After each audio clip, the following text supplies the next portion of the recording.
Right, మరో breaking చూస్తున్నాం. Pending బిల్లులు చెల్లించాలని కోరుతూ కాంట్రాక్టర్ కుటుంబ సభ్యులతో కలిసి యాదాద్రి భువనగిరి జిల్లా కలెక్టరేట్ ముందు దీక్ష చేపట్టాడు. భువనగిరి మండలం హన్మాపురం గ్రామం మాజీ వార్డు సభ్యుడైన కాంట్రాక్టర్ నాగపురి కృష్ణ అభివృద్ధి పనుల కోసం 42 లక్షలు ఖర్చు చేశానని తెలిపాడు. 2 ఏళ్లైనా ప్రభుత్వం బిల్లులు చెల్లించకపోవడంతో ఆర్థిక ఇబ్బందులు పెరిగాయని ఆవేదన వ్యక్తం చేశాడు. వడ్డీ వ్యాపారుల వద్ద డబ్బు తెచ్చి పెట్టుబడి పెట్టానని, ప్రభుత్వం నుంచి బిల్లు రాకపోవడంతో వడ్డీలు చెల్లించలేకపోతున్నానని ఆవేదన వ్యక్తం చేశాడు. ఇప్పటికైనా ప్రభుత్వం స్పందించి నిధులు మంజూరు చేయాలని కాంట్రాక్టర్ కృష్ణ డిమాండ్ చేశాడు.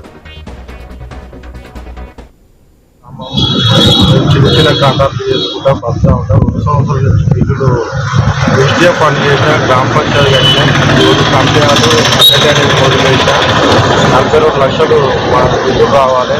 అధికారులు చుట్టూ తిరుగుతూ ఉన్నాం. కలెక్టర్ గారికి అడిగినా, ఈ అధికారులను తిరుగుతూ ఉంటే వాళ్ళు అక్కడ ప్రభుత్వమే రిలీజ్ చేయాలి, ప్రభుత్వం రిలీజ్ చేసి మేము వేడికలు తెచ్చిస్తామని వాళ్ళే అంటారు. తిరిగి అది తట్టుకోలేక, అప్పులు తట్టుకోలేక రిజిస్ట్రేషన్ వచ్చింది. పిల్లల బిల్లు కట్టలేకపోతున్నా. నాకు రేవంత్ రెడ్డి గారు, ముఖ్యమంత్రి గారు, బాకీ ఉప ముఖ్యమంత్రి గారు, సీతక్క పంచాయతీరాజ్ శాఖ మంత్రి, మా జిల్లా మంత్రి కోమటిరెడ్డి రెడ్డి గారు, ఎమ్మెల్యే గారు అనిల్ కుమార్ రెడ్డి గారు అందరూ దయచేసి మాకు రిలీజ్ చేయాలి, లేకుంటే సూసైడ్